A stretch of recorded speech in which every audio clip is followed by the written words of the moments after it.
Efésios capítulo 6, leremos do verso 1 até o verso 4.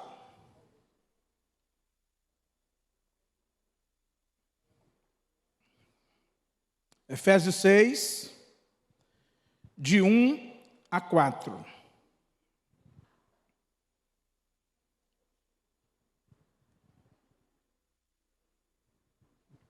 Eu vou ler, os irmãos acompanham. Filhos, obedecei a vossos pais no Senhor, pois isso é justo. Honra teu pai e a tua mãe, que é o primeiro mandamento com promessa, para que te vá bem e sejas de longa vida sobre a terra. E vós, pais, não provoquei os vossos filhos à ira, mas criai-os na disciplina e na admoestação do Senhor. Vamos orar, queridos. Amado Deus e eterno Pai, louvado e engrandecido seja o teu santo nome. Muito obrigado, Senhor, por esse momento tão especial, esse momento tão oportuno de pregação da palavra, de reflexão, de ouvir a tua voz. Consola os nossos corações, conforta, desafia, confronta, nos muda, transforma, faz a tua obra nas nossas vidas. Dirige os nossos corações. Nós pedimos isso e te agradecemos em nome de Jesus. Amém. Como já foi fartamente falado aqui nessa manhã, hoje, Dia dos Pais, e nós separamos esse dia no nosso calendário para homenagear aos pais, e essa homenagem é justa, essa homenagem é bastante pertinente. Queria olhar para esse texto sobre a perspectiva do pai, entendendo qual o seu chamado, qual a sua vocação, qual o seu propósito. Na oração do pastor André aqui, ele falou a metade do sermão, então eu fiquei prejudicado, mas vamos enfatizar.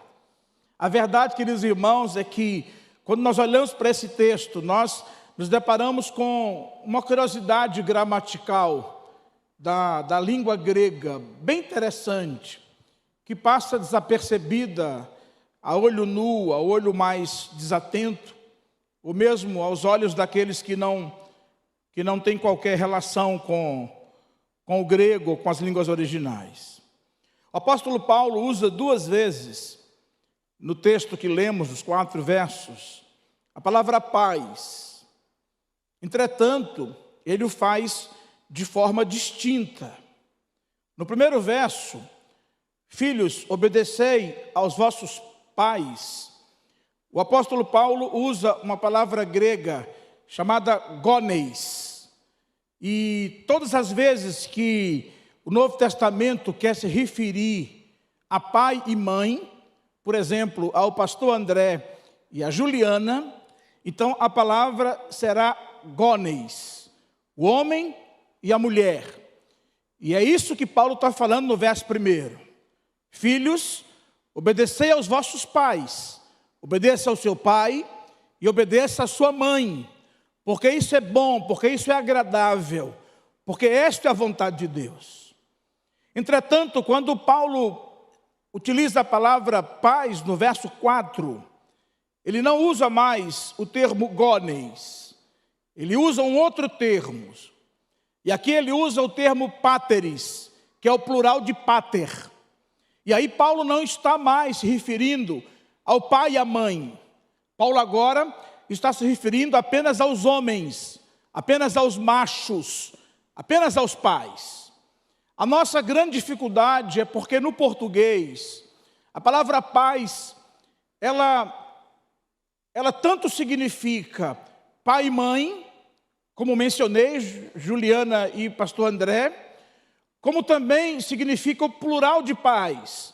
O pastor Paulão e o pastor André são pais, da mesma forma que a Juliana e o André também são pais.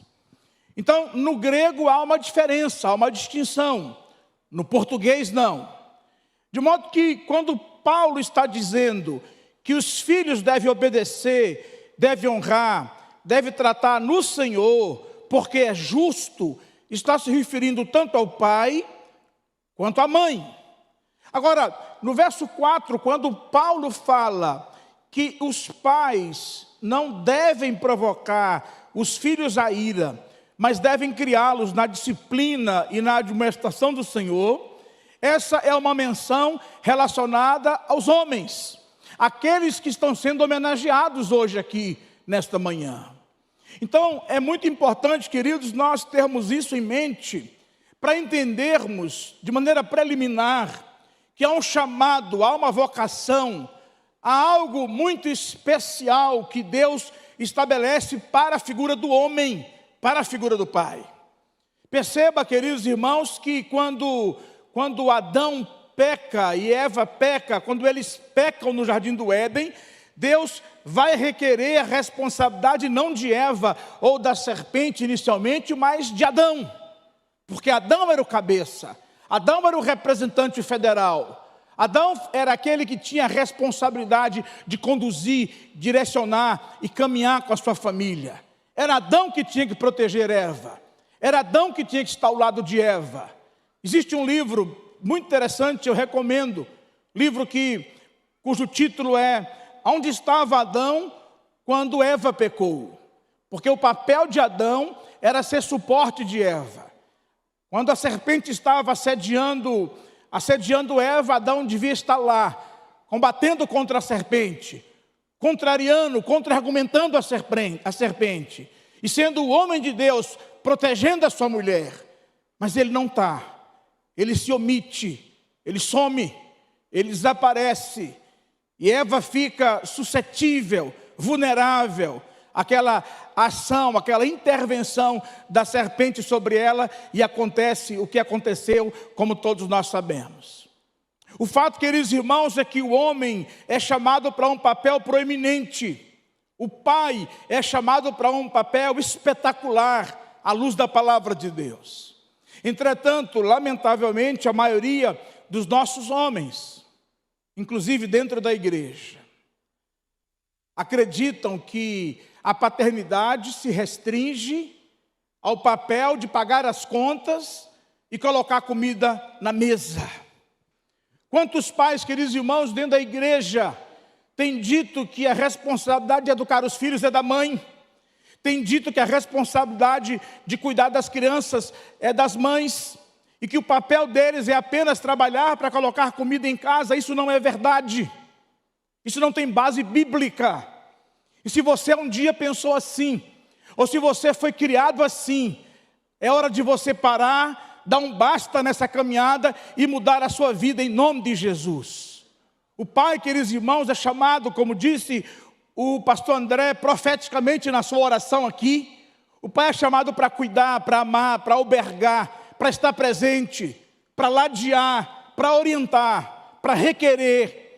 Obviamente que o pai fará tudo isso com a supervisão e com a ajuda da mãe, mas a responsabilidade é do pai, o chamado é para o pai. Perceba que aqui no verso 4, irmã Odete, o texto vai dizer que esse pai tem a responsabilidade de admoestar os filhos e de criá-los sobre a disciplina do Senhor para a glória de Deus. Amém, queridos? O pai tem essa responsabilidade de criá-los sobre a disciplina e sobre a admoestação do Senhor. É tão importante, queridos irmãos, o papel do pai, é tão destacado o papel do pai, que o apóstolo Paulo, escrevendo a Timóteo, orientando acerca dos requisitos que um homem deveria ter para assumir um papel de liderança na igreja, ele fala que esse homem deveria ser um homem de Deus que exercia com galardia os seus deveres domésticos. Ou seja, não é possível ser um grande líder de Deus, à luz da palavra, se ele não for, antes de qualquer coisa, um bom pai e um bom marido, para a glória de Deus. Um bom pai e um bom marido, para a glória de Deus. Outro dia desse eu fiz um programa, e o tema era, eu acredito que relacionado com criação de filhos, e alguém perguntou assim: é possível ser um bom pai e não ser um bom marido? É possível ser um marido que destrata a sua esposa ser um marido adúltero, mas ser um bom pai? E a resposta, biblicamente, é não.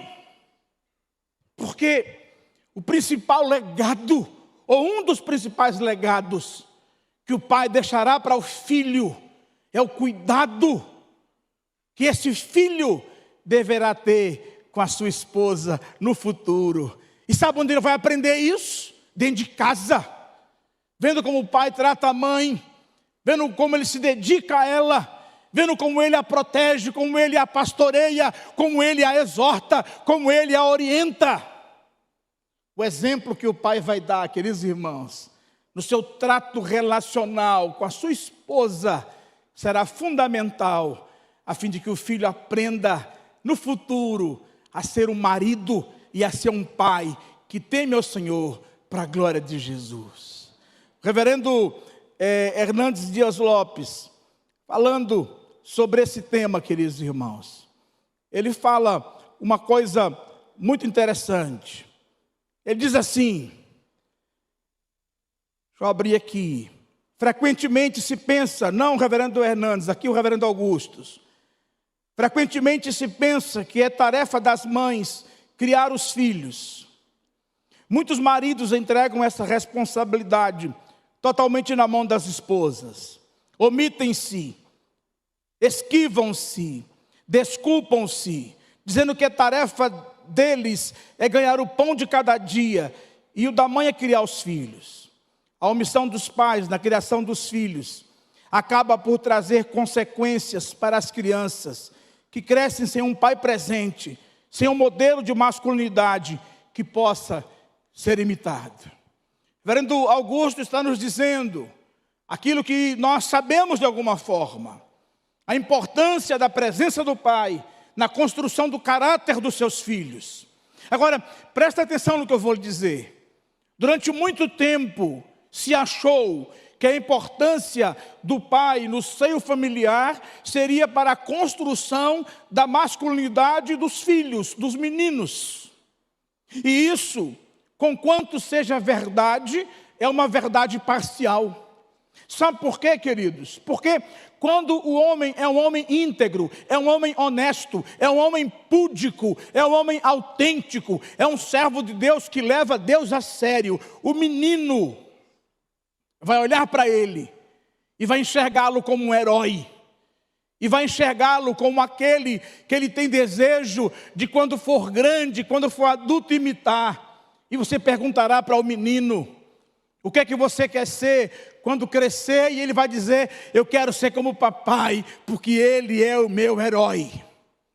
Quando você chega para a menina, que olha para esse mesmo pai, ela não vai enxergar um herói, ela vai enxergar um príncipe. E você pergunta a ela, com quem você quer casar quando ficar adulta? Ela vai dizer, eu quero casar com papai. Eu quero casar com um homem que tem essas marcas. Eu quero casar com um homem que tem esses caracteres. Eu quero casar com um homem que seja essa referência. Um homem que trata uma mulher como ele trata a minha mãe. Porque é assim que eu quero ser tratada para a glória de Deus. Ah, queridos irmãos, o papel do homem é um papel tão importante que a Bíblia compara a relação do matrimônio e da paternidade com a relação que Cristo desenvolveu com a igreja. É lá e aqui em Efésios também, que Paulo vai dizer que o marido deve amar a sua esposa da mesma forma como Cristo amou a igreja. E todos nós sabemos que é com amor sacrificial, é com doação, é com dedicação. Agora, escute o que eu vou te dizer. Para escrevermos o livro, nós fizemos algumas pesquisas. E das pesquisas que nós fizemos, nós ficamos estupefatos com a maioria dos resultados. Primeiro ponto que nós destacamos é que 70%, 7 de cada 10 mulheres casadas, elas não entendem que o marido crente esteja realmente disposto a dar a sua vida por ela. Irmãos, 7 de cada 10 mulheres da igreja estão dizendo: o meu marido não está disposto a dar a vida dele por mim, por amor a mim, como a palavra de Deus nos diz. Isso é profundamente lamentável, porque se a pesquisa estiver correta, há alguma coisa absolutamente equivocada, porque nós somos chamados como homens para dar as nossas vidas num amor sacrificial por nossa família, para a glória de Deus, em nome de Jesus. Segunda pesquisa, a primeira não está no livro, essa segunda está. Segunda pesquisa, 7 de cada 10 jovens casais da igreja disseram que não entendem que o casamento seja para sempre. 8 de cada 10 casais da igreja disseram que não foram devidamente preparados, nem pela família, nem pela igreja, para contrair núpcias para o matrimônio. E agora, segure-se no banco com muita força.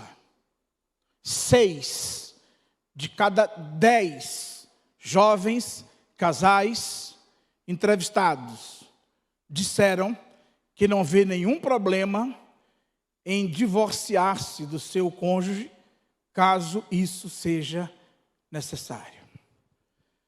Sabe qual é o resultado disso? Sabe qual é o resultado dessa tragédia? É que o número de divórcios dentro da igreja está quase igual ao número de divórcios fora da igreja, entre os ímpios, entre os pagãos, entre aqueles que não conhecem a Cristo e que não temem ao Senhor.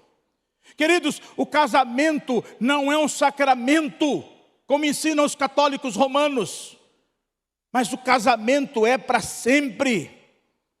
O casamento é heterossexual, o casamento é monogâmico, o casamento é indissolúvel. Nós sabemos que existem as cláusulas de excepcionalidade que Cristo estabeleceu por causa da dureza do coração dos homens. A carta de divórcio nunca foi um propósito final de Deus. É dureza do coração de quem trai, é dureza do coração de quem não perdoa, é dureza de um coração pecaminoso. Casamento é para sempre, queridos. Casamento deve ser compreendido à luz da palavra de Deus como algo monossomático. Sabe o que é que significa isso? Depois do matrimônio, depois do casamento, você e o seu esposo, você e a sua esposa se tornam uma só carne. Ele é monossomático. Ele é monossomático. Ele é para a glória de Deus. Mas quando nós não compreendemos, queridos, nós entramos numa aventura como o mundo entra. E os referenciais dos nossos filhos, sabe quem são? São os artistas da MPB, são os jogadores de futebol, são os pagodeiros dos nossos dias, que casam, descasam, e nós aplaudimos e achamos bonito, achamos interessante. Isso é a banalização do matrimônio, que é sagrado para a glória de Deus. Agora, eu vou falar um negócio aqui que você não vai gostar. Eu sei disso, mas eu preciso falar. Até porque antes do pastor André, foi orado aqui que nós não iríamos ouvir aquilo que a gente quer, aquilo que a gente gosta, mas aquilo que a gente precisa. Vou falar um negócio para você. Chamado de Deus para o homem, para o pai, para o marido, é algo tão contundente, que quando há uma falência matrimonial, quando há um divórcio, quando há uma crise irreversível na relação matrimonial, sabe de quem é a culpa? Sabe de quem é a culpa? Do homem. Não importa o que a mulher tenha feito. Ah, mas ela adulterou. Ele tem no mínimo culpa concorrente.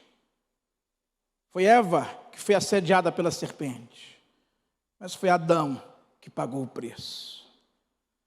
Foi dele que Deus foi cobrar. O homem é o responsável pelo sucesso e pelo insucesso da relação matrimonial, da relação familiar. Assim é com a sua esposa, assim é com seus filhos. A responsabilidade primeira é dele. Não importa o que aconteça nessa igreja, não importa quem quer que tenha feito, não importa com quem quer que tenha sido, o responsável sempre será o pastor André. Tanto das coisas boas como das coisas ruins. O mundo ímpio também entende isso. Quando a seleção brasileira de futebol joga mal uma competição e é eliminada, quem é a primeira pessoa que paga o preço?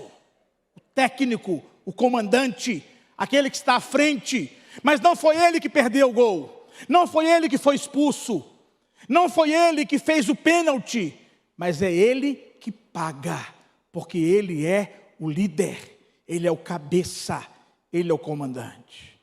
Marido, pai, você é sacerdote do seu lar, cabeça da sua esposa, cabeça dos seus filhos, comandante da sua casa.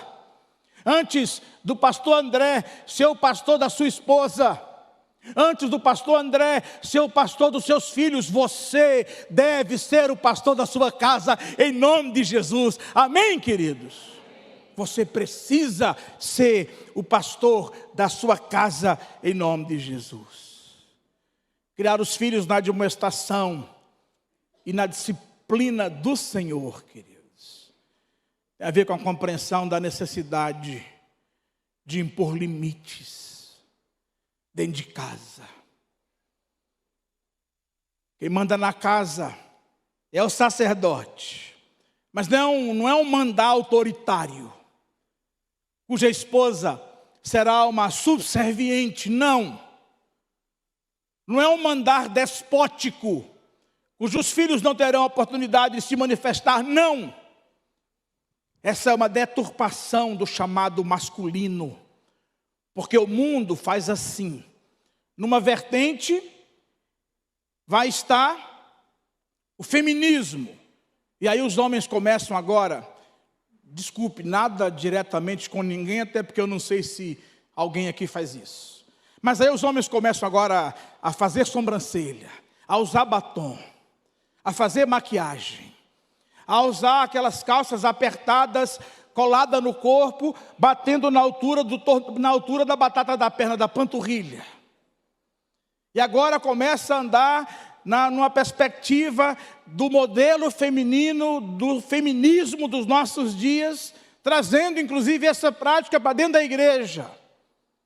As mães, as avós e as tias, doutrinadas pela televisão, pela cultura e pela mídia dos nossos dias, estão todo instante reclamando dos pais: fale mais baixo, fale mais fino, não seja tão agressivo, não seja tão contundente, não seja tão rígido. E conquanto os pais precisam ter autocontrole, conquanto o pai precisa falar com tempero nos lábios, com sal e com tempero e com graça, os pais não podem perder a sua característica masculina. Pai é o melhor amigo do filho, mas essa amizade não pode ser confundida com a amizade que ele tem com o coleguinha da esquina. Não pode. Tem que haver respeito, tem que haver aquilo que a palavra de Deus nos diz, tem que haver honra. Os filhos que aqui estão, não importa a sua idade, entenda que servir ao seu pai, que fazer algo por ele, é algo precioso, é algo que te engrandece diante do Senhor. Não seja aquele filho resmungão. O pai pede um copo de água, o filho sai resmungando dentro de casa, só pede para mim, tudo é comigo, e não pode levantar para fazer nada. Sirva com honra, sirva com alegria, sirva com prazer, faça para a glória de Deus. Amém, queridos? Amém. Faça para a glória de Deus. Essa é uma responsabilidade proeminente. Então, assuma o papel de homem. Assuma o papel de homem. Seja um referencial de homem para sua esposa e para os seus filhos. A outra vertente é a vertente exatamente do machismo. Que manda sou eu, ninguém pode falar mais nada. É assim porque é assim. É assim porque eu quero. Não. Você exerce um sacerdócio, uma liderança. Sempre será um líder. Talvez um líder ausente. Talvez um líder mambeme, um líder irresponsável. Talvez um líder claudicante. Em outras palavras, porque o povo fica falando que eu falo difícil e que não entende as coisas. Talvez seja um líder banana. Mas ainda assim permanecerá sendo um líder. Omisso. Um mau líder, mas um líder. Então não abra mão da sua responsabilidade, do seu papel. Não abra mão da sua conduta. Não abra mão do seu chamado. Claro que você precisará do apoio da sua esposa. E hoje é dia dos pais, em homenagem aos pais, e ele está sendo muito mais exortados aqui do que homenageados. Mas eu queria falar para as mães também. Tem muita casa que mãe quer ser homem. Tem muita casa que mãe quer mandar. Mãe quer dar ordem. E você está em pecado quando você faz isso. Porque você não foi chamada para ser homem. Você não foi chamada para ser sacerdotisa. Você foi chamada para ser auxiliadora, ajudadora para a glória de Deus. É bem verdade que em alguns casos, por conta dessa omissão dos homens, as mulheres têm que assumir certos papéis que não seriam destinados a elas. No dia desse eu soube uma história de um culto que houve numa igreja, e o pastor pediu para o pessoal, os casais se juntarem, e simbolicamente eles estavam com a chave na mão, e chamou as mulheres repetiam a oração, dizendo: eis aqui a chave da minha casa, e agora eu quero entregar a ti como sacerdote. E virava e dava para os maridos. Aí um dos maridos pegou a chave e falou: não, eu te devolvo em nome de Jesus. Eu te devolvo em nome de Jesus. Teve um outro caso de um irmão que casado, né? E a mulher ficou muito chateada porque de madrugada ela começou a ouvir barulho dentro de casa, né? Suspeita de ladrão. E aí ele chamou o esposo: amor, eu estou vendo um barulho. Ele levantou a cabeça, olhou e disse: vai lá ver o que é. Vai lá e dá uma olhada o que é. Ela levou o assunto para o conselho da igreja. O pastor chamou o irmão, uns presbíteros, e falou: meu irmão, como é que você faz um negócio desse? Né? Como é que você manda a mulher ir ver? Aí ele falou: pastor, é porque ela atira melhor do que eu. Por isso que eu mandei ela ir. Ela atira melhor do que eu. Ela tem uma pontaria melhor. O homem, queridos irmãos, ele tem a responsabilidade de assumir. E por isso ele precisa entender que a relação dele com os filhos é relação de impor limites. Queridos, nós vivemos numa sociedade que os filhos estão mandando nos pais. Filho de 5 anos de idade, 6 anos de idade. Aqui nós precisamos fazer uma ressalva. Em alguns casos, eu já cometi esse pecado. Em alguns casos, você vai no supermercado e vê um menino derrubando tudo, pulando no carrinho e tal. Às vezes o menino tem algum problema de saúde, né? Às vezes ele tem alguma dificuldade. Então nem todo mundo pode ser considerado do mesmo crivo. Mas a grande maioria das questões é falta de disciplina. Eu fui cortar o cabelo sexta-feira. Cheguei no salão e fiquei assim, estupefato. Um menino de 10 anos, que parecia que tinha uns 30. Ele devia ter mais ou menos 1,80 m, 10 anos de idade, 200 quilos, aquela coisa enorme. Ele sentou para cortar o cabelo e no meio do cabelo disse que não queria mais. E o pai endoidou. E só corta o cabelo se me dá um sorvete. E o pai saiu para comprar o sorvete. Voltou com o sorvete derretendo na mão, ficou tudo derramando. E aí o cara falou, não dá para cortar o cabelo deles para um sorvete não, pai. Aí ele falou, agora eu não quero mais sorvete, agora eu quero picolé. E o final foi que o menino acabou, não terminou de cortar o cabelo, saiu pela metade. Aí para descontrair, porque foi um clima pesado, eu era o próximo, né? Aquele clima tenso. Aí eu falei, quanto é o corte de cabelo? O cara falou 40, falou, só paga só 20, viu? Cortou só a metade. Aí o pessoal riu e tal, e ele foi embora morto de vergonha. Filhos que estão gritando com os pais, dando ordem. Teve um casal que ia lá para a igreja, a gente estava visitando a casa, orientando, discipulando, o casal queria ir para o culto, e a gente ficou esperando, o casal não foi, depois eu me encontrei com o casal, perguntei o que foi que houve. Nossas filhas não quiseram ir, disseram que não gosta de igreja. Essas famílias modernas, eu penso, esse casal deve ter cada um casamento anterior, ela deve ter uma filha de 30 anos, ele deve ter um filho de 50, e esses filhos não queriam ir para a igreja. Eu falei, os seus filhos eu não conheci. Conheceu, pastor? Você conheceu as duas? Aquelas duas? Aí disse os nomes. Sim. Uma de 5 e uma de 7. A gente trocou de roupa, pastor. A gente se organizou para ir para o culto, mas elas não quiseram ir de jeito nenhum. E não é bom, né, pastor, forçar para as coisas de Deus. Eu falei, minha irmã, não é bom mesmo não. Quando elas também não quiserem ir para a aula, não leva para a aula. Quando não quiser tomar remédio, não dá remédio. Quando não quiser almoçar, não dê almoço. Se ela falar que só quer comer pipoca doce, leite condensado, jujuba, só dê essas coisas, porque afinal de contas não pode contrariar.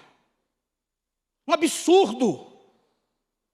Eu não digo um filho adulto que ainda mora em casa, mas pai, se o filho está na sua casa, comendo do seu pirão, debaixo do seu teto, é menor de idade, você tem responsabilidade de trazê-lo para a igreja, trazê-lo para o culto, de fazer aquilo que você manda para a glória de Deus. Não para a sua glória, não por sua vaidade, não por seu capricho. Tem pai que confunde disciplina com birra. Não é porque você está com a sua vaidade ferida que você agora vai revoltar com o filho, não. Pecado do filho, a falta do filho, tem que ser alguma coisa que contraria a palavra de Deus. E o ato da disciplina tem que ser um ato didático, pedagógico. Cometer uma falta, chama o menino. Você vai ser disciplinado. Quando for disciplinar, cuidado com a idade da criança. Não vai dar um castigo para um menino de 3 anos, como quem dá para um menino de 17. Diferente. Cuidado com a falta. Uma coisa é o menino que derrama o Nescau na camisa por birra, outra coisa é o menino que xinga um palavrão com a mãe. Que confronta a mãe, e você, pai, não pode deixar. Você tem que conversar com ele e mostrar com clareza que ela é sua esposa, ela é sua preciosidade, e que você a defende, inclusive contra ele. Inclusive contra ele. E que ele vai obedecê-la. Cuidado com a idade, cuidado com a falta. Uma coisa é o menino ligar a televisão, outra coisa é o menino chegar com o celular que ele furtou na escola. Diferente. Tem pais, queridos irmãos, pastores, com um menino de 5 anos de idade, tomando o celular e jogando no chão. Com um menino de 5 anos de idade, tomando a Bíblia, rasgando a Bíblia, na frente de todo mundo. E o pai morto de vergonha dizendo, meu filho tem um espírito de liderança. Eu digo, ele tem o espírito do cão. Espírito de Satanás, de liderança não, senhor. De liderança não, senhor. Assumir a compreensão clara, queridos. Que a disciplina é pedagógica, disciplinou, chama, vem cá. Você entendeu porque foi disciplinado? Sim, então repete, foi disciplinado por quê?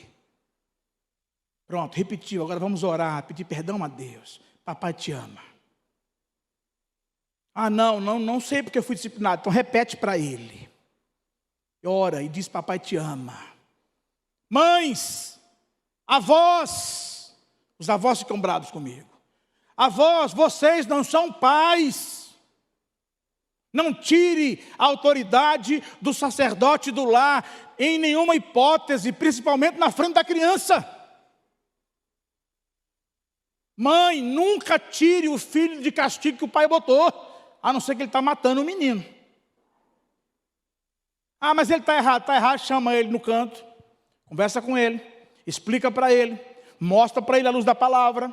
Ele vai lá, conversa com o filho e revoga a disciplina que ele mesmo deu. Não ele colocar e a mãe tirar. Não ele colocar e o avô ou a avó se interferir no meio. Essa é uma responsabilidade do pai, querido. Está aqui, verso 4. Admoestação e disciplina no Senhor. Agora, o livro vai tratar de questões muito importantes. Já falei aqui, quando eu estive falando do mês da família, culto doméstico. A maioria das famílias, queridos, não faz mais culto doméstico. Não precisa ser um culto de 2 horas. Senta na cama com os meninos, ora com eles, lê um versículo bíblico. Cria um hábito. Não é uma feijoada que você vai comer uma vez na vida que vai te colocar numa situação de periculosidade. É o hábito de comer feijoada todo final de semana. Crie hábitos positivos de vida devocional com Deus. Não deixe o menino dormir sem orar, sem você orar com ele, ler a palavra com ele. Mostre para o seu filho, pai, que a maior preciosidade que os filhos podem ter não são as coisas, não é dinheiro, não é herança, mas são princípios, são propósitos. Aquilo que eu falei aqui quando vim. Herança é aquilo que nós deixamos para os filhos. Legado é aquilo que nós deixamos nos filhos. Pai, qual o legado que você tem deixado na vida do seu filho, na vida da sua filha? Qual o legado? Tem pai aí deixando iate, apartamentos em beira-mar, casa de praia, sítio, mas sem legado. Quando eu falei da disciplina, é carão com carinho. A raiz da palavra discípulo é da mesma raiz da palavra disciplina. Nós disciplinamos porque nós amamos, é assim que Deus faz conosco. Romanos capítulo 1, 2 e 3. Está lá. Quando Deus se aborrece, quando Deus desiste, entre aspas, sabe o que ele faz? Está lá, Romanos 1. Ele entrega a pessoa a si mesma. Não tem mais disciplina. Por isso, quando você for disciplinado por Deus, louve a Deus, agradeça. Ele cuida de você. Ele está livrando você de você mesmo. Esse é o nosso papel como pais. Agora, o pai também tem que fazer uma presença, né? O pai também tem que ser um pai zeloso.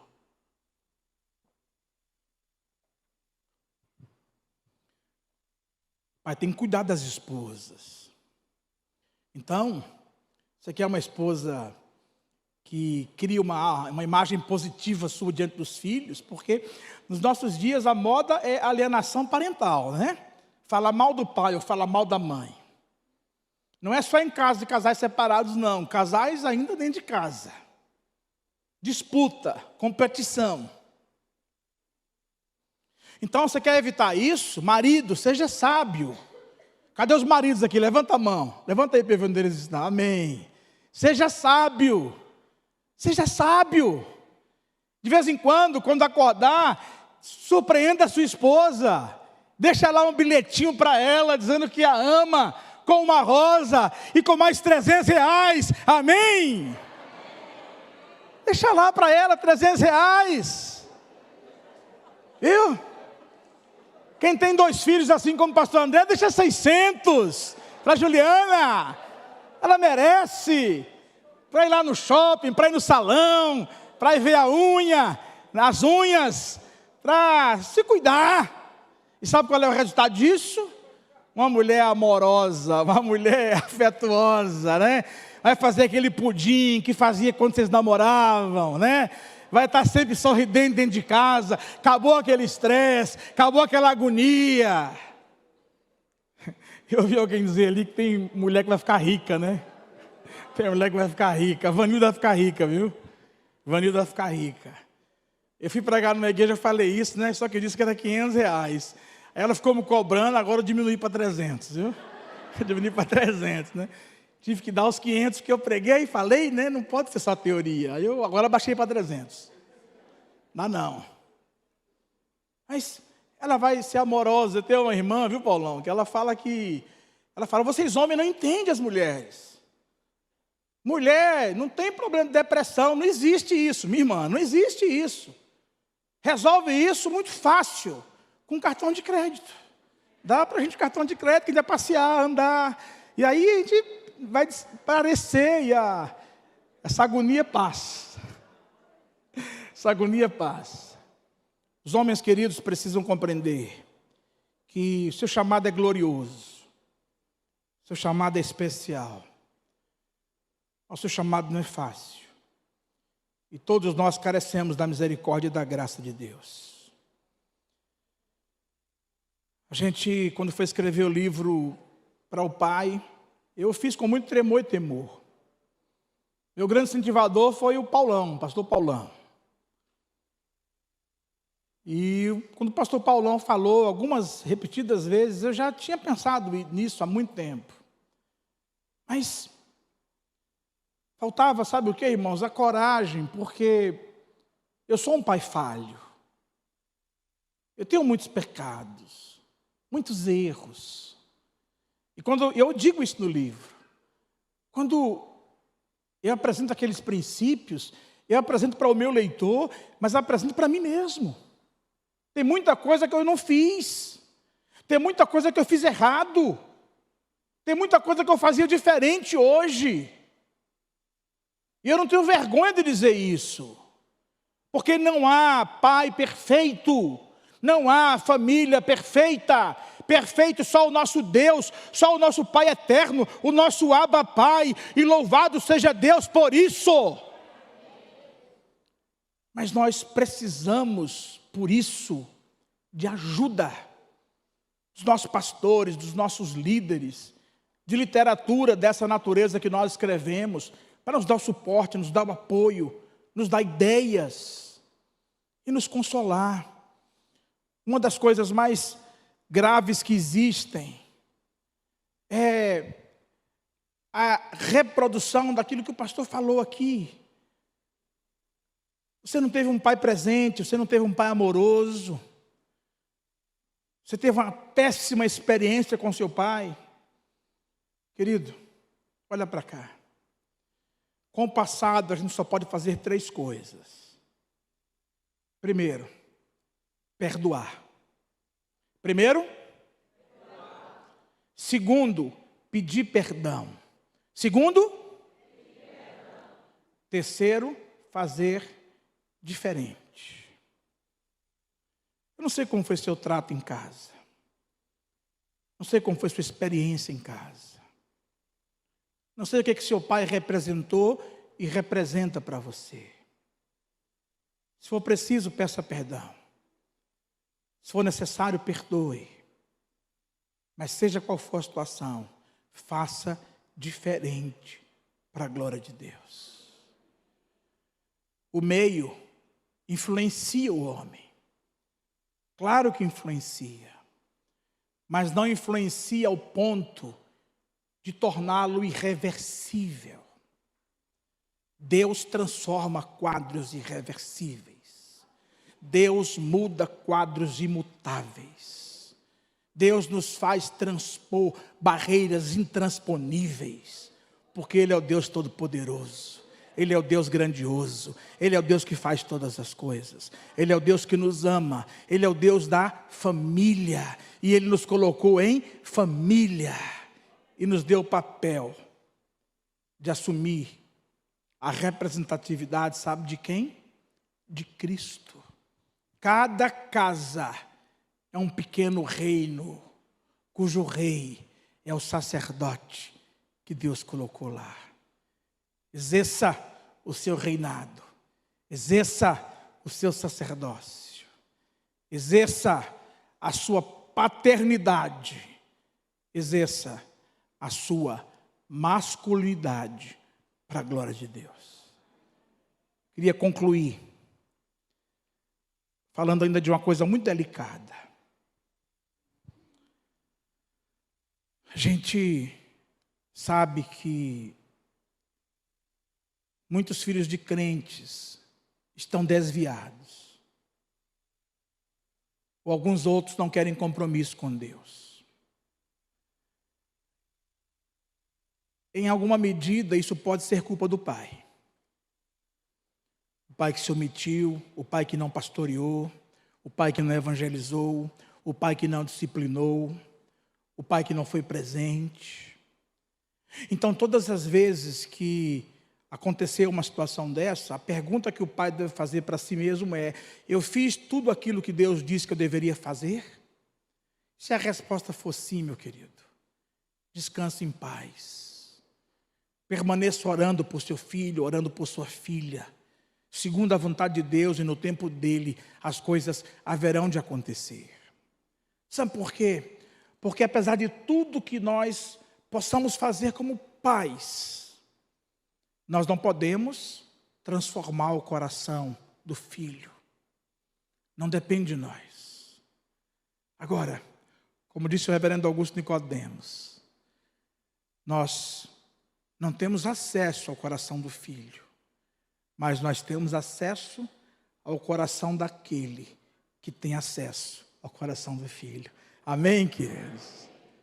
Nós temos acesso ao coração daquele que tem acesso ao coração dos nossos filhos. Que Deus, queridos irmãos, derrame sua graça preponderante e abundantemente sobre nossas vidas. E que os pais aqui presentes nessa manhã, aqueles que nos escutam, que nos assistem pela internet, em nome de Jesus, voltem para a palavra, voltem para o texto sagrado e reassumam os seus papéis, repito, de machos, de homens, de sacerdotes, de líderes, de homens de Deus, dentro de casa, em nome de Jesus. Amém. Amém.